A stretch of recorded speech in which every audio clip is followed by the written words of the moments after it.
Hey guys, I'm Dara Colom, and today I'm going to show you how to use frequency separation in Photoshop in order to retouch the skin on your photos.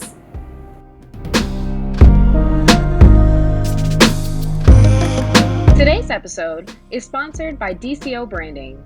DCO is dedicated to designing, creating, and orchestrating a unique branding experience for their clients.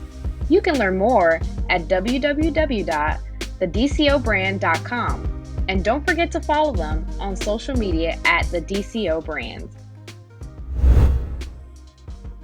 All right, hopping right in, you're gonna see this old headshot of me.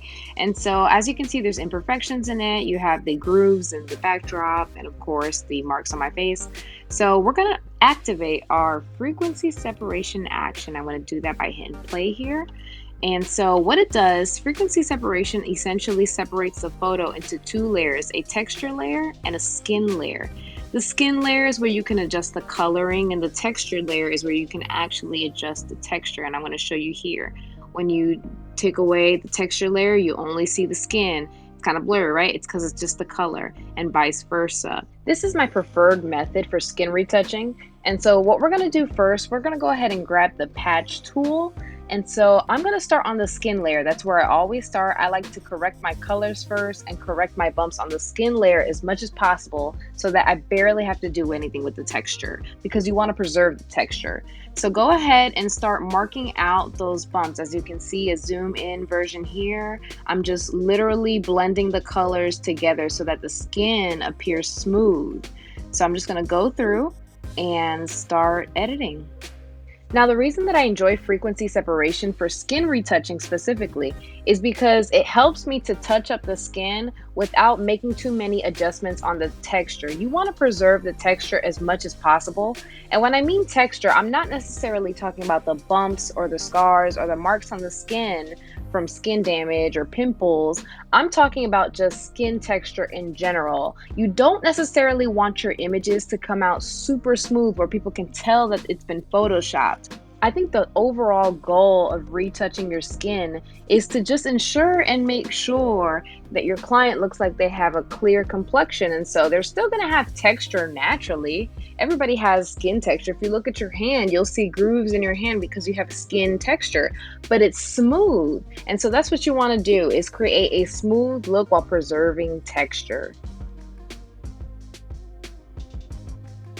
As you can see, I'm just going in and literally just trying to create smoothness by adjusting the colors, taking out any dark marks. And I'm going to go ahead and fast forward because this is a lengthy process. I'm going to go and adjust some of the shadows that are around the grooves of my mouth. And doing this helps your client also look a little bit more youthful, removing unnecessary grooves and marks. As you can see, here's a before and after. I like to constantly check how I'm doing in my progress because sometimes you can get carried away with frequency separation. There's been times where I don't look at my progress, and next thing you know, I can tell I've been photoshopped. And so I have to go back and kind of retrace my steps. This can also be used for the neck area as well, just removing any unnecessary discoloration or marks.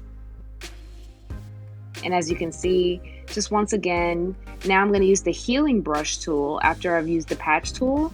And I'm going to go ahead and just adjust some of the colors. You want the colors to blend, especially when you have clients that are wearing makeup. Blending is so important because you want to make sure that there's no excess creases that look kind of funky. You want everything to look smooth and to blend seamlessly on the skin. So you'll see me doing that here, and I'm going back to the patch tool because I just personally like the way that it blends. And you see now I've switched to texture. So I'm on my texture layer now, and you can see the blurriness is gone. I'm literally focusing in on the bumps now. And I'm wondering, like, why are my bumps going away? That's because I still have my background layer visible. And so I have to kind of remove that in order to see the effect. And so what I'm going to do next here is go ahead and unveil that by clicking the visibility of the skin. And as you can see, the progress that we made on the skin layer is now visible. And so it makes it easier when editing the texture because really I don't have to touch up the texture as much because we did all the hard work on the skin layer. And as you can see, it's super, super smooth, no more pimples, no more bumps on my cheeks. And so we're just gonna go through and keep cleaning up. Essentially, you wanna make sure that you do most of the work in the skin layer so that when you get to the texture layer, you're not altering too much of the texture. You're just going in and cleaning up what was left. And you always want to make sure you go into the slightest details. Take your time. This is a lengthy process, even though I'm fast forwarding it in this video. Skin retouching like this usually takes an hour, 2 hours, sometimes 3, just depending on how in-depth you really want to do it. Let me know below in the comments, what's the longest you've ever spent editing a photo? I know there's been times where I've probably spent 3 or 4 hours or even a couple days editing just one photo. So let me know in the comments, what's the longest you've taken in editing a photo? I definitely like to know. So here is a quick before and after. As you can see, lots of progress made. A lot of those bumps are gone. Some of the unnecessary shadows are gone too. So we're just gonna go ahead and continue to get to work. I'm just checking again, showing you a closer view of the progress made so far. And as you can see, a lot of those bumps are gone. It's just nice and smooth, which is exactly what we wanna go for while still preserving that skin texture. So now that I'm satisfied with the skin, I'm gonna go ahead and work on my under eyes. As you can see, I have some makeup bleeding into the bottom of my eyes, and of course, a little bit of darkness and line creasing. So what we're gonna do is just use the patch tool to clean some of that up. As you can see, I'm just kind of breezing by here. And then I kind of like to use the dodge tool to brighten up the area just a tad bit. And as you can see, I'm just continuing to use the patch tool to continue to blend the adjustments that I've been making.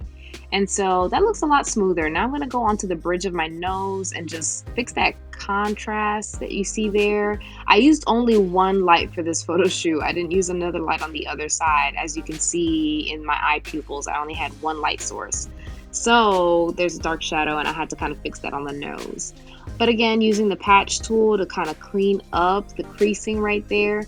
You want to make sure you leave a little bit of a crease, like that top line you see right there. I kind of left that because you want the eyes to look natural. You don't want it to look over photoshopped. And this is just me isolating the texture layer in order to get a better view of the texture there. But I'm pretty satisfied with how that looks. My under eyes definitely look a little brighter. So when I was editing this photo, I went ahead and finished off the backdrop and the stray hairs that were sticking out, but I wanted to save that for another tutorial. So for now, see me adding my gradients on the edges of the photo to add a little bit of a dramatic vignette. That's just something I like to do personally on my photos. Not required, but I just like it for dramatic effect, especially for headshots. And this is pretty much the finished product after using frequency separation, guys. I like to sharpen my photos as well, especially in the eye area. But I just went ahead and used the sharpen all over the photo just to give it an extra little bit of a crisp. And that's how I like to use frequency separation. I hope somebody really benefited from this video today. Again, if you know how to do something a little bit better, leave your suggestions in the comments because I'd love to learn from you. Again, if you like this channel, make sure you subscribe, and if you like the video, give it a thumbs up. Until next time, see you later, guys.